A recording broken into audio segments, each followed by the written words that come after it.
Shlishit. When I learned some of this Gemara, we had like 4 minutes. But then it got me into this sugya. So this is something very exciting and fresh. So here's what the Gemara writes. It's very important that what I'm teaching you is exciting and new and fresh to me, even though obviously these are ancient ideas. Because what we're going to teach about is that topic. We're going now from Parshat HaChodesh, and we read in the shul about HaChodesh Elechem. It's a new month, you're leaving Egypt, you're starting a new calendar, it's a new way of seeing the world, and we're going into Shabbat HaGadol, which is the big Shabbos, the big day that precedes Pesach, when they went and they took animals, which was the god of the local people. It was the false system of beliefs that allowed them to enslave people and allowed them to live cruel and difficult lives. And we got up in front of those people and slaughtered the symbol of their god. So how do you get there? How do we get there? In our own way. We don't want to kill anybody. But how do we get there? So listen to this.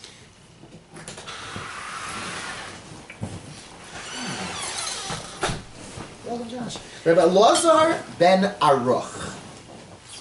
So one of the things about Rabbi Elazar ben Aruch, it says in the 2nd chapter of Pirkei Avos, Pirkei Avot, it says Rabbi Elazar ben Aruch. It describes the merits of all different rabbis in the Talmud. Rabbi Elazar ben Aruch, the Mishnah says, was K'ma'ayon hamisgaber. Ma'ayan hamitgaber. He was a bubbling spring. A ma'ayan is a source of its own water. As opposed to a bore, which is a cistern that collects rainwater, a ma'ayan produces its own water. He was a ma'ayan hamitgaber. No matter what, no matter how much you would try to stifle it, it would continue to bubble and grow. This is who he was. So he was the guy who always had something new. So you'd be sitting there with him, at a Shalom Zachar, and say, teach me something. And he would think of some amazing thing right away. Ma'ayan hamisgaber. Ma'ayan. Listen to what happened to him in his life. Unbelievable. Rabbi Elazar ben Aruch got sick, it seems. That's how some of the Mefarshim explain why he did this. But he was ill, and he wound up traveling to do 2 things. He needed to go to hot springs in order to, for therapeutic reasons, he needed to be in a place with clean air and bathing. And so he went to like a medical spring, and he drank Forgisa wine. Forgisa wine and the water of Diyu Mesed. He went away. He left the Jewish community for a time to go get better. And he started to drink, he started to enjoy the world, he started to bathe a little more. Yeah, I guess this is not just for hygiene, right? Is that a measure for? Chama de frogita, frogisa, like froggy. And Maya de dimius, de diumeset. So it says, the first thing it says is those 2 things, kipchu aseret hashvatim beYisrael. Those, the desire for wine and physical pleasure is what caused 10/12 of the Jewish people to leave the fold. The 10 tribes, right, mixed in among the nations according to most approaches in the Talmud. Some say they're kind of like hidden behind, and that's a beautiful image for the good, in my opinion. And I've seen some talk about this, how people that make poor choices are often trapped behind their choices. And there's a thriving, good, amazing person back there. We'll find out more about this. So, but what pulled them away was the incredible lure of wine and water. Bathing and drinking. We'll have to understand the depth of this, because today there's many Jewish people who are very disconnected from the beauty of Torah, and it would be very behoove us to understand what is it that pulls them. So that's one reason, because we can understand what's wrong with everyone else, but the real reason is because you and I are human beings, and every day is a battle between being most productive and another day on the couch, right? Like another day of less productive, another way where we don't rein in our temper and we don't control ourselves, right? Every day is a battle for a good person. And so what's pulling you one way, what's pulling you another way is a really good thing to understand. Never mind to judge our neighbors, to assess ourselves, to figure this out. So Rabbi Elazar ben Aruch came there, and the same thing happened to him, just like the 10 tribes. Iaker Talmudei. His Torah learning was ne'ekar from him. Now, an akar and an akara are people that cannot give birth. An akar is a sterile man, and an akara is a barren woman. La'akor is also to remove something. I'akar Talmudei would be in Hebrew ne'ekar Talmudo. His Talmud was uprooted, or maybe it could mean it was made impotent. That's another way it could mean. It was made impotent. He no longer was that fresh. And listen to what happened, to the point that when he came back, he realized he needed to go back to the Jewish community after a while. He turned around and said, what happened to me? It was the total opposite of my... The exact opposite of a fresh guy who's always got something new. He couldn't produce anything anymore. He forgot it all. So he came back, and it happened to be they're reading from the Torah, HaChodesh Hazeh Lachem. This is the new fresh month, Chadash, freshness, newness. So he comes to the shul, and they called him to the Torah. Rabbi Elazar ben Aruch is here. They called him up to the Torah to read the Torah. In those days, you didn't get an aliyah and say the blessings. In those days, you got an aliyah and you read the portion. So he starts to read, Amar, and he said, Hacharesh Haya Libam. Instead of Hachodesh, he substituted the letter Resh for a dalet. Hacharesh. A cheresh is a deaf person. Haya, deaf, right, just totally deaf. Deaf as a doornail. It could also be like echad acher, like dalet to resh. Right, the oti. Yeah, they look the same, right? The dalet and the resh, exactly right. Haya instead of hazeh. He read the words hacharesh haya libam instead of hachodesh hazeh lachem. He substituted a yud for a zayin, put a yud instead, haya, and libam, their heart, instead of lachem, for you. So he should have read, this month is for you, God speaking to the Jewish people, and instead he read, their hearts grew deaf, silent. Wow. Now that was very surprising because the pasuk that he's reading is the pasuk about freshness. God comes to the people and says, hey, you know you're stuck in Egypt and you're just in a rut, 210 years, I have fresh news for you. This is the month you're going out. And every day of this month is a day of freshness and excitement. And I want you from now on to count by the months. You don't have to wait a year for New Year's. Every month the moon might go up and down, but it starts again fresh every month. And we've spoken in the past about some of these ideas, but that's what all the commentaries describe. What is the significance of there being a mitzvah to count our months by the moon? To this day, in the state of Israel, you can write a check with the Hebrew months. You can write Daled Nisan if you're writing out a check today, and it works. So, to the point that there are people there that do not know the secular months. My sister was raising her family there. They're living in Yerushalayim, and her children were in Orthodox schools, and they didn't know their secular birthdays. Now they have American passports. They speak English. They read Little House on the Prairie, and it's hard for them. Just like to the typical American Jew, he said, what month is around Sivan? I don't know, right? If you're not so they had no idea. Now they live in America, so they're a little better at it. But That's a Hebrew calendar. We have a different calendar. So there's lots of different reasons why we have this different calendar, and different important events and different holidays, and it creates a whole different identity. You know, you guys are in Egypt. You don't go by their calendar anymore. You don't talk their language. You don't, right? It's really something. Okay. So in the end, Ba'u Rabbanan Rachamei Ale, the rabbis who were his buddies prayed for him. The Hadar Talmudei, and his learning returned. Wow. They prayed on his behalf, the greatest people in history, who could revive the dead.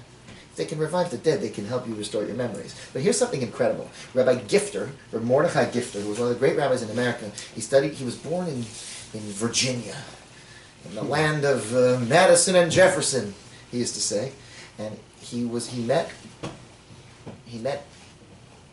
by an interesting course of events, he wound up going to study in Telz in Europe, pre-World War II. So he was like in Yeshiva University, I think, or Rabbi Yitzchak Elchanan, the yeshiva there. And he wound up going over for a number of years, and he became a tremendous Torah scholar. And he was the Rosh Yeshiva of the Telz Yeshiva in Cleveland. But he spoke like an Oxfordian beautiful English, and he was a very interesting fellow. So Rabbi Gifter, when he was old, he lost his memory. At the end of his life, he lost a lot of his memory. It started slowly. He would sit down to give shir in yeshiva, and he would open to the wrong Masechta and give a totally brilliant shir on a subject that not only had he not prepared, no one in the room is, why is he doing that?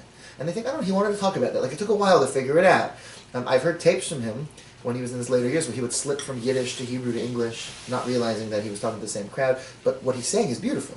So it was a process. Eventually, he simply couldn't remember things. So first, one thing he said is it was such a pleasure for him. He said it had been about 60 years since he learned a brand new piece of Gemara, or a new Midrash.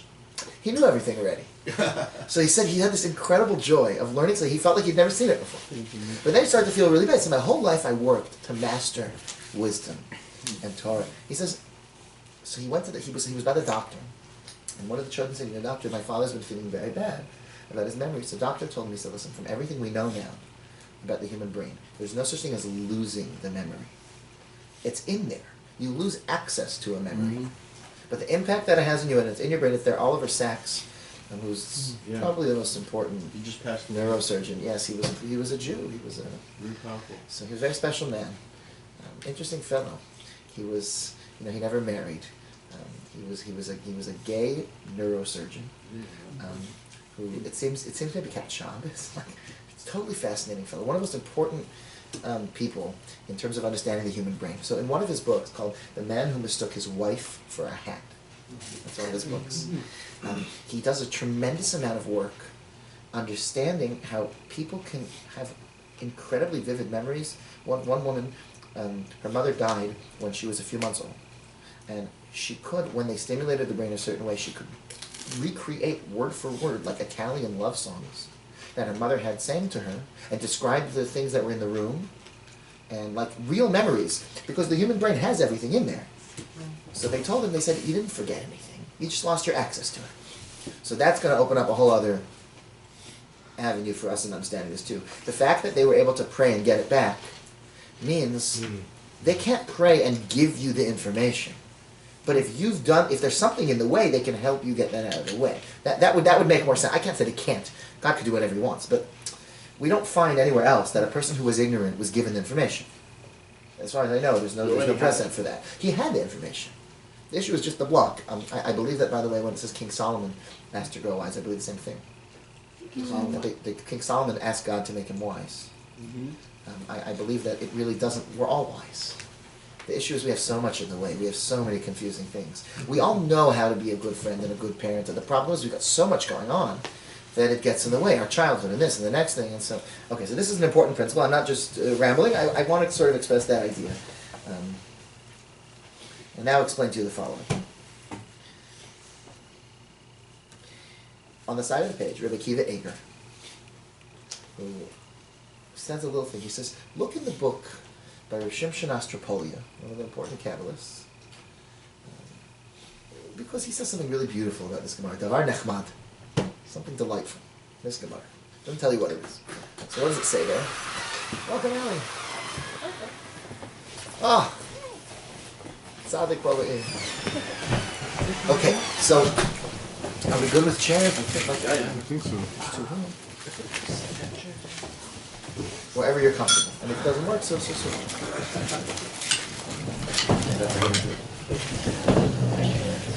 So listen to this. So, Hachodesh hazeh lachem. Rabbi Elazar ben Aruch said, Hacharesh haya liba. Right, the great Elazar ben Aruch forgot all his Torah to the point that he couldn't read. And he said the wrong words. Hachodesh hazeh lachem. He said, Hacharesh haya liba. So what happened? He says, what were the letters that he put in by mistake? Resh Yud Bet. Hacharesh haya liba. So it says Reb Shimshon Master Poli, that a really remarkable thing. He says, in many other places we find that there is a name in Hebrew for the facility that causes you to forget and grow disenchanted. In other words, you know how you know something to be true, and you're inspired by it, and you say, I'm going to do that. And then a week later, you're not doing it. The diet, the commitment to pray, the commitment to wake up on time, whatever it was. So what happened? So that is called Riv, the Klipat Riv. The Kabbalists refer to that as Resh Yud Bet. That's forgetting, growing uninterested, growing less inspired. Does it mean It machloket? usually means an argument. Some of the Svarim on the Riv, I saw a beautiful piece in the Bnei Yissaschar on the Riv between Avraham and Lot in light of this whole Rishem Shashtapali, and so they connect it directly. It separates people from each other. It separates things from how they should be, but fundamentally Riv represents Shikhat HaTorah. Forgetting Torah, forgetting truth. You have principles that you truly believe in, and yet you grow distant from them in life. That always happens. And it's a mighty battle all throughout a person's life to try to stay connected to those core principles that you have. And it's no simple thing. How do you do it? So Rabbi Elazar ben Arach, when he went away, he came back on Parshat HaChodesh. But he couldn't say Parshat HaChodesh Hazel Lachem, which is freshness and newness, because he grew old. He was disconnected. He wasn't part of this anymore. And so he slipped up. It doesn't say he forgot how to read. This was obviously some sort of divine message. This was some sort of mistake that was shocking, and he disconnected from his Torah learning, and he got it back. It occurs to me that it's entirely possible that he didn't forget even one word of it. It doesn't mean that he forgot the information. It became impotent. Aker Talmude, like we said. It was no longer vibrant and growing. It was old. There are people that you will sit down with this year at your Seder, and for them it's the same Seder the last 30 years. They're saying the same Torah. They understand the 4 questions the same way. They understand, right? And for some people, that's exciting for them. But for the overwhelming majority of people, this is old hat. They've done this already. They know what this is. And it's not a vibrant, exciting experience. That's not how it should be. It's not how it should be. Every anniversary that you sit down with your spouse should be exciting and fun. And it's different when you're newlywed than when you're 60 years old. Right? It's different. But it should be, I mean, you could be newlywed at 60. But I mean, 60 years married, I should say, right? It should be a totally different experience, even though you're celebrating the same thing, and it's your marriage, and your Judaism's got to be the same way. And he lost it. So in other words, them praying to help him get back to where he needs to be, I don't know, I don't care how much information he retained or not. It could be he forgot the information, he got it back. It's more likely that it wasn't about the exact information. He lost it. That's Reish Yud Bet. Now the Chida in the Sefer Pnei David writes a fascinating thing. The Chida, one of the most important Sephardic giants of the 1700s, he says that Rebbe, the word Rebbe, is the name throughout the Talmud. Whenever it says Rebbe, it means Rebbe Yehuda Hanasi, the author of the Mishnah. And he's always called Rebbe or Rabbi. Contemporary Hebrew, you'd say Rabbi, right? Harabi Milubavitch, right? Or Rebbe, in a more Ashkenazi way to say. So Rebbe, in the Mishnah, his job was to write down the oral Torah so that it not be forgotten. So he said if you had to define this guy, he's the fellow who's responsible for the Torah being preserved. So it's the same letters. Reish Bet Yud is Reish Yud Bet. Rebbe and Riv are the same letters. He's because his whole job was to fight the danger of the Jews growing disconnected from Torah on a national level. I would make the argument that in the lives of most people, our relationships to our rabbis and our rebbes are supposed to fulfill that role. To help us stay connected and vibrant. It's certainly the role that my Rebbe and my Rabbeim have for me. There are some Rabbeim that you can connect to through their written words, even if you don't know them personally. But they ought to have that effect, where maybe you have your core values. Welcome. You have a spot for you? We'll find you a spot. There's another chair. One here. There's one there too. Thank you for coming.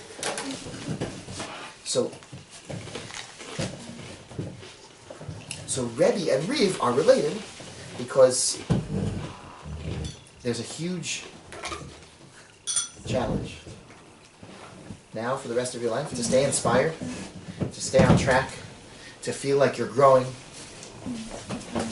is a... But that's important. You have to go down. You can't just... Right. But you can also go up too.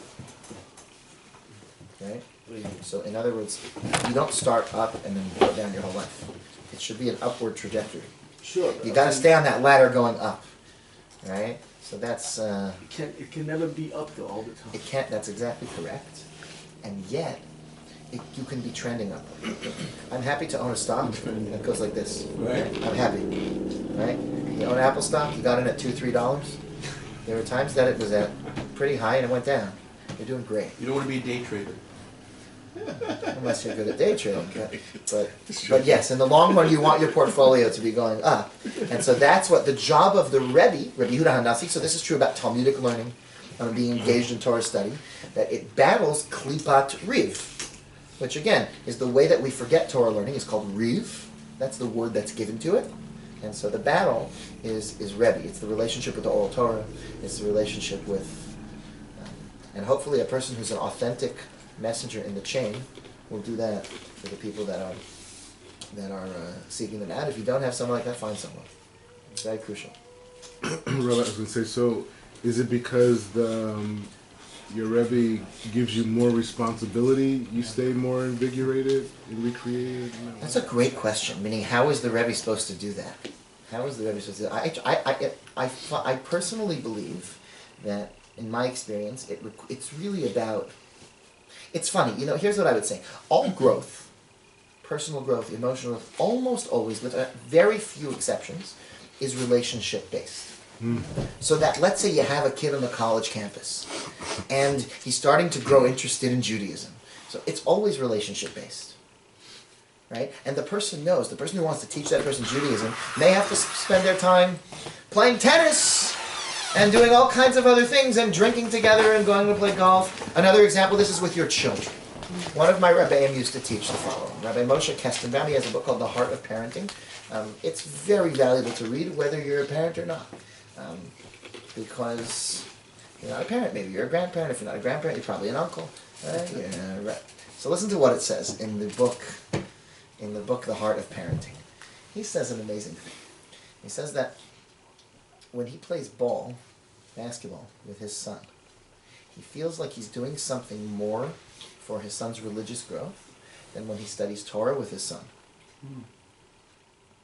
So first you think, what kind of nonsense is that? When you study the Torah with him, you pass along ancient words of wisdom, and you teach him about what it means to be a Jew. So the answer is no. He said, the thing that's going to bring my son closest over the long haul is having a good relationship with his father. I'll be there for him. I'll be someone he can confide in, someone he can love, someone he can help build his self-esteem. If he grows up to be a healthy guy, right, then he'll be a good Jew. I can bring him. He says, and if he doesn't, or he's not connected to me, he says, when I sit and study Torah with him, sometimes he doesn't enjoy it. He feels kind of bored. He says, I don't know if that's building him the same way, but I know that every bit that I can enhance the relationship, so then that child is going to be closer to God in the long run. Because the thing that's going to get him closest is not a bunch of information, it's going to be his relationship with me. So what the Rebbe does, depending upon the person, some people need to be pushed, some people just need to be connected. It's very hard to say. But what that relationship is meant to do is to enhance both people. And one of the greatest rabbis, the Gemara said, I learned more from my students, and I'm getting more from them than they're getting from me. You shouldn't think that it's because it's not about just the information that you can read in a book or you can hear on a tape.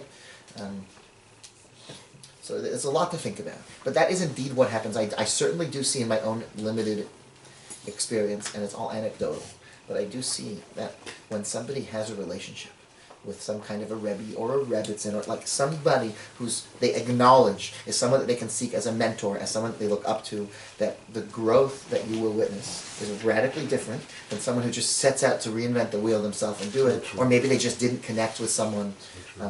It's a shame. Very few people wouldn't want somebody who's more seasoned and more a little older and wiser to help them along the way in a kind and respectful way. Okay. Now, there's a Rashi in Chumash, that the very first Rashi in the Torah, the very first one. Last week we talked about one on the first pasuk, but the first one asks the following question: the Torah is, you would think, is a book of laws. Why does it start with all these stories? Says Rashi, really, Amar Rav Yitzchak. He quotes Rav Yitzchak because his father's name was Yitzchak. So he wanted the first thing he quotes was from Rabbi Yitzchak from long ago. It wasn't his father, but some people thought maybe he's quoting his father. So he said, why did the Torah start with not start with Hachodesh Hazeh Lachem? The Torah could have started with the first mitzvah given to the Jewish people, which was to set up a calendar. Why does instead the Torah start with all these stories? So he says, because one day, Umot HaOlam, one day the nations of the world are going to say, you don't deserve the land of Israel. They're going, it says in Rashi, right? He said in other words, but they're going to chant, free, free Palestine, right? They're going to chant, you don't deserve the land of Israel. So what should you say to them? So Rashi says, get a Facebook account and just constantly share memes that people. It doesn't say that in Rashi, right? What does it say? What are you supposed to do? It says, therefore you should study the Torah from Bereshis until HaChodesh Zalachem. This teaches you everything you need to know about the Jewish claim over the land of Israel. Because God built the whole world, and He gives what He thinks is right to every person. And if He wants the Jewish people to have a land, they'll get it somehow. That's the only answer we really have. The only answer we really have. That's what he says. That's Rashi. So that's the first Rashi. So that's really something. First Hasbara. That's right. Like what? First of all, who cares?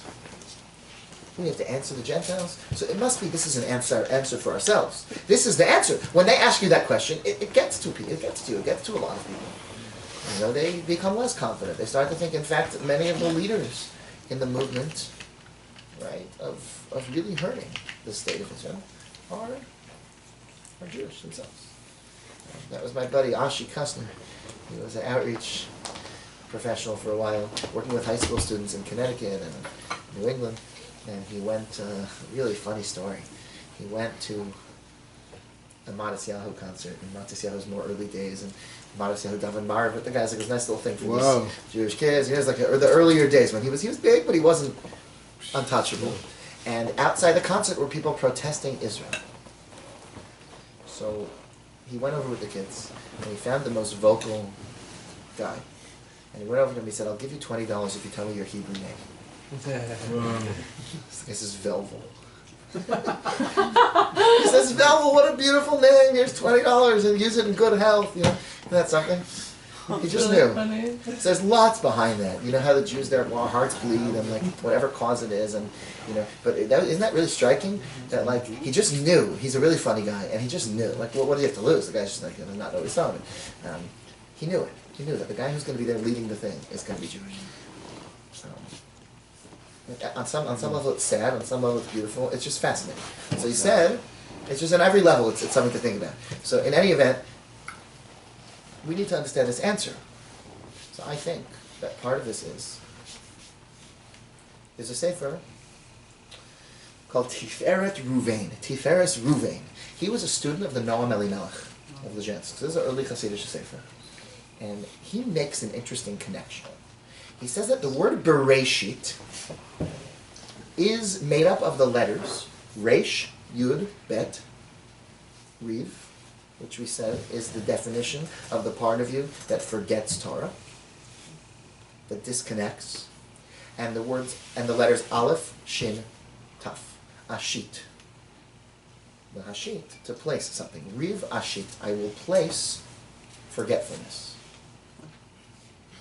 That's what he says. So he says, the world, the Torah could have started with HaChodesh Hazel Lachem. Why does it start with Bereshit?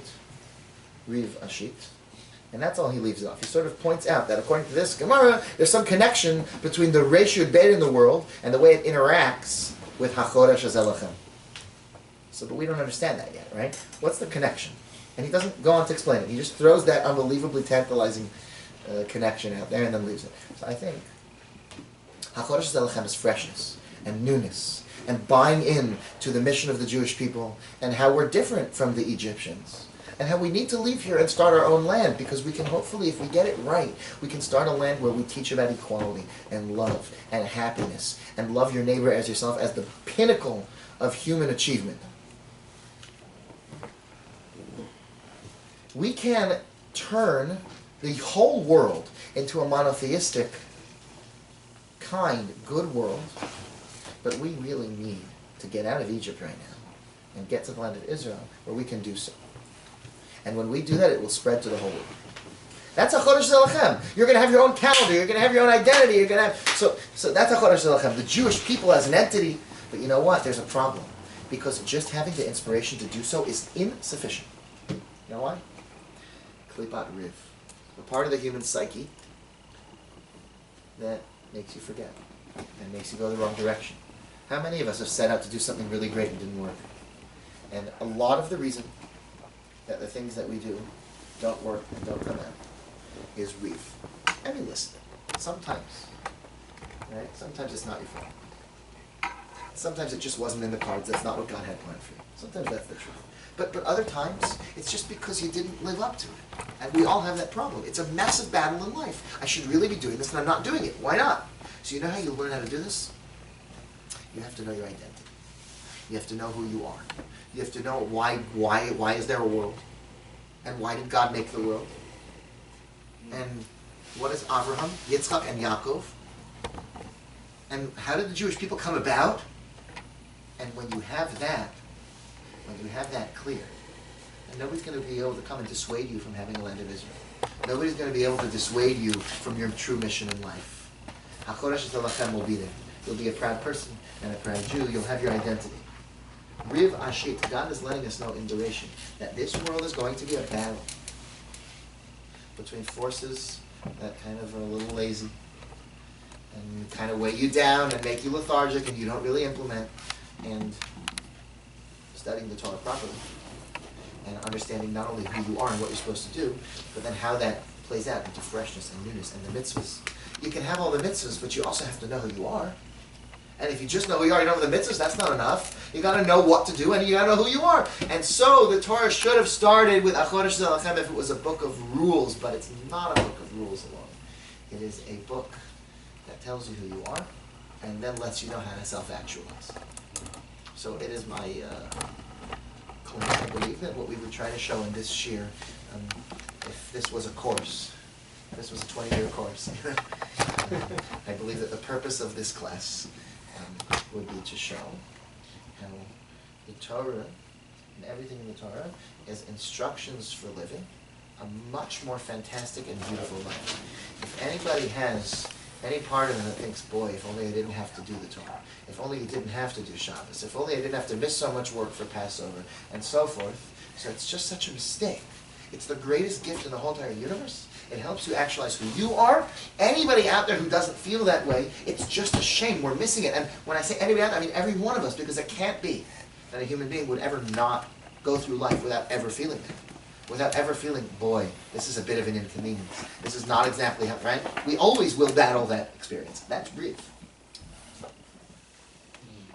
Now, here's something even more interesting that all the Svarim bring. And that is that Mashiach ben David. Mashiach ben David. The gematria of Mashiach ben David, the numerical value, you can add this up, is 424. Mashiach, the son of David, the Messiah. The gematria of HaChodesh Hazeh Lachem. How's it going, Josh? Thanks for having me. Sorry I'm I'm always late. happy to have you. Maybe you want to grab a chair from outside? Yeah, I'll do that. Thank you. Thank you so much. HaChodesh Hazeh Lachem is also 424. This new month, this new freshness, this excitement, and the Mashiach is the same. Not only that, they say, that's what I'm also saying, that the last three letters of HaChodesh Hazeh Lachem are Moshe. Mem, Ashin, and Ahe. So the first Redeemer and the final Redeemer. So what's the message here? You know, redemption.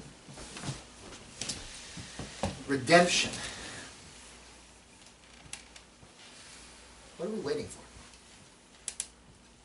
What are we waiting for? You understand? What are we waiting for? What do you want in the world? What are we waiting for? So when you look at the prophecies about the Mashiach, the common theme is each person, each tachat gafno, each tachat teina. So every person will have their own place, and their own home, their own little vineyard, and their own little fig tree. The lion will not try to eat the lamb, and the lamb won't eat the lion. Right? They lay down together and cuddle. Everybody will be in their own place where they belong. It's the ultimate time of no human being hurting another human being, and everybody working as a symphony to make the world really function well. So that there's no marriages breaking down, and there's no people fighting, and there's no brothers who can't speak to each other because they had some business issue. That's Mashiach. Mashiach is everyone finding their place. Redemption is that no person is slave to another person. No person is enslaved to their alcoholism.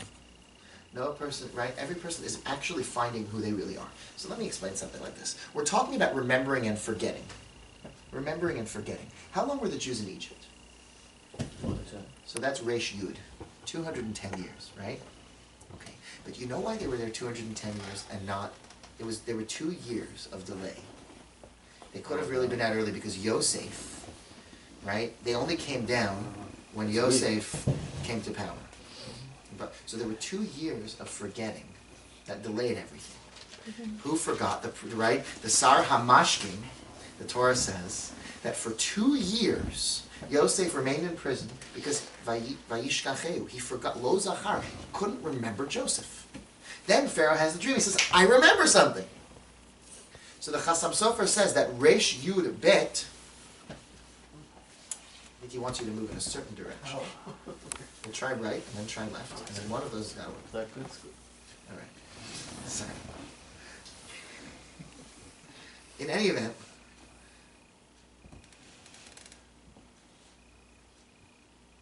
yeah, let's keep it stay exactly like that. Don't move an inch. That's right. You're out of the frame now. So, Wait a minute. so listen to this. The ratio bet, which is 212, only came about because of forgetfulness. The experience in Egypt was an experience of forgetting and remembering. Let's try to explain a little more about remembering and forgetting, because you got to remember leaving Egypt every day of your life. And every time we make Kiddush, Zecher liyetziat Mitzrayim, every time we do anything, we want to remember the experience of leaving Egypt.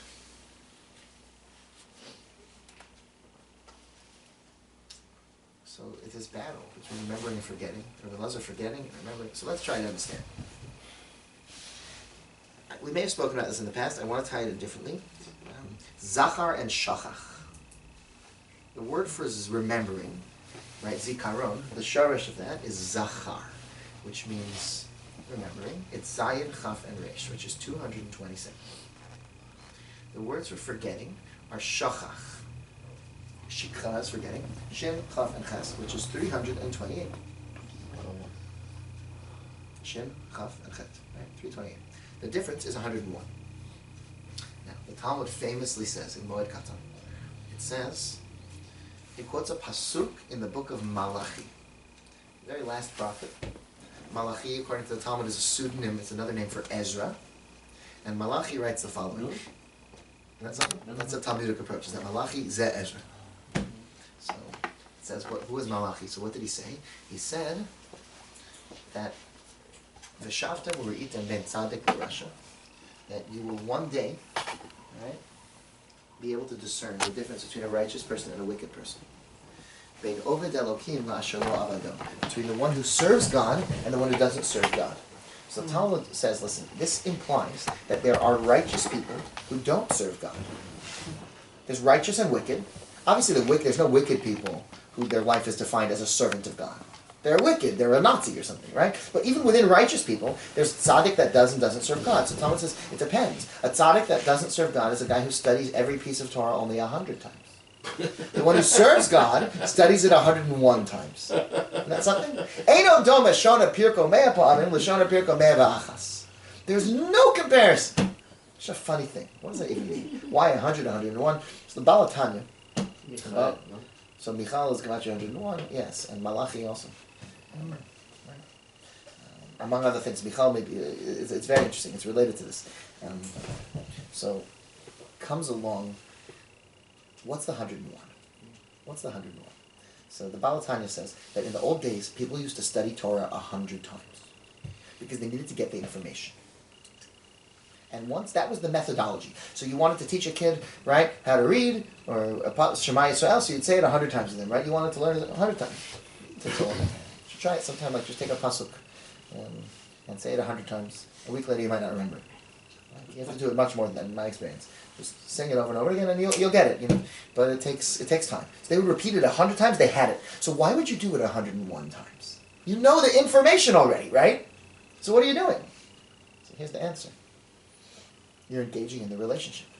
A lot of times, men will say, a woman will say, like, he doesn't tell me he loves me. Right? The wife will say, it doesn't tell me he loves me. They say, you know I love you. What to say it for? So I want to explain. As long as you're telling your significant other, your child, your friend, I love you, because they're not in possession of that information. They need to be informed that you love them because they're not sure. So, okay, then you better say it, but that's not engaging in the relationship. Engaging in the relationship is when I know you love me. And when you express it, it's not about information. Torah study is not about information. You need the information. But it's about relating. You can know all kinds of things. There are people that are the most phenomenal therapists in the world who are terrible parents. And they're parenting experts. There are people that write the most phenomenal dating advice columns. And they're single. Right? And they're the most brilliant people about how to find the perfect person to marry and settle down for life. And they... Because information is information. And the ability to become connected to that and apply it is a whole different thing. There are also people that don't have any of that information, and they're just good at it. They just know what they're doing. How do they know? They're not very intelligent, but they know how to make someone feel good, and they know how to pick a spouse. And they know, so there's the best thing is if you have sophisticated information, and you can learn how to bring it in to penetrate your life. There's no comparison between knowing the information, which is 100 times, and engaging with the information, where it becomes part of you. And serving God is not just about knowing the information, it's about doing it, it's about living it. I don't care if as an abstract concept you believe all kinds of interesting things. Well, I believe in this. Who cares? What do you do? How do you live? Is it part of you? Do you live that way? Do you teach that? Okay, so the Torah study can't just be information. And that's the 101, that's the 101st time. Okay, so the Vilna Gaon and the Kli Yakar and a number of other Mefarshim say that why is it that the difference between remembering and forgetting is 101 times? Remember, remembering equals 227 and forgetting is 328 because you've got to learn 101 times. Everything you do, you've got to do 101 times. It's very Fiddler on the Roof. It's like, do I love you? Do I what? Do you love me? Do I don't? Very nice. Isn't the difference then one between? Correct. Correct. It would seem that way. In other words, but you can't just do one. Right? In other words, you've got to go from zero. I guess shachach, you wouldn't say you're a shochech, you're a tzaddik. You're just not yet an Oved Hashem. Right? You'd be at zero. You've got to go from 0 to 101, it seems, right? Not from 100 to 101. Maybe. So, right. So I guess I wanted... So the thing that bothered me about this was always the following question. I would have set this up very differently. If I were doing the numbers, I would have had remembering be 101 more than forgetting. Right? Zachar should be 101 more than forgetting because you start out without the information, and then you have to go up. Or maybe you start out with the information, you forget it all, but it shouldn't, right? Okay, so this is answered by, without this gematria, this idea is answered by Rabbi Yosef Engel in a very beautiful piece. Rabbi Yosef Engel writes something so powerful. He quotes a Gemara. The Gemara says that if a person is ha'omed al met b'shat yetziat neshama, a person who stands over a dead body when they die has to rip their clothes. Halamazadoma, what can this be compared to? Ask the Talmud. Anyone. So you're standing over any person who dies, you've got to rip your clothes. If your own relative dies, you rip your clothes. Right? A person, God forbid, their mother, their father passes away, they rip their clothes, their sibling, right? God forbid. But if you're not a direct relative, then you don't. But if you're in the room, it has to hit you and you rip your clothes. Why, says the Talmud? What is this similar to? Halamazed domeh. What can we compare this to? L'sefer Torah shenisraf shechayav l'kor. Like when a Torah scroll gets burnt. If a person witnessed a Torah scroll burning, they have to rip their clothes. Says Rashi in his comments on the Rif. Back of the Gemara. There's a different version of Rashi. So Rashi says there, and Chidar writes in the Shem V'Glom, is it really from Rashi? Maybe it's another important Rishon. But listen to what it says. No Rashi on the Rif. It says Rashi on the Rif, because this person could have studied and become a Torah scroll. I know people who could have studied and become a Torah scroll. And I wouldn't let them alone in the house, with anybody. I wouldn't let them together in the house. I wouldn't let them in this place, right? There's a lot of people who they could have done it. Just because a person could have done it doesn't mean they did it, right? So why are we ripping our clothes? Because this person theoretically could have been a Torah scroll. When a Torah scroll burns, we rip our clothes because a Torah burned. How do you compare that to a person dying because he could have been a Torah scroll? I know, but he wasn't. So why would you say they're similar? That's the question. Right? It's an interesting question. So, he says the following. He says there's a famous teaching that when a child is in his mother's womb, so an angel comes and teaches him the whole Torah. All the wisdom you ever need to know in the world is there with you in your mother's womb. The minute that you're born, it says, the angel smacks you on the mouth. Yeah? Sotro al piv umishakcho kol haTorah. Causes him to forget all the Torah that he studied. Why mouth though? Why not? Smacks him on the mouth. Brain. Maral writes about it, how it's the place that connects physical to the spiritual. I'll explain more. And it was his speech, as he's spoken about in the past. So he gets hit on the mouth and forgets all his Torah. And it proves this from a verse. Because the verse says, La petach chatat rovetz. La fesach chatos rovetz. Sin crouches at the door. It's talking about Cain and Abel in the Torah, but sin crouches at the door. So as you enter this world, you forget everything. And it's like, that's why you could even sin. I mean, it's not even an opportunity. If you'd be so clear about everything, you wouldn't be able to make those choices. Now, there's another Gemara that says that when does a person get their Yetzer Hara?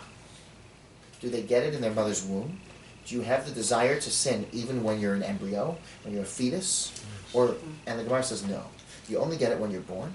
And the proof is La Pesach Chatos Ro. It's the same verse. Sin crouches at the door. So he says, the experience of life is the experience of being disconnected from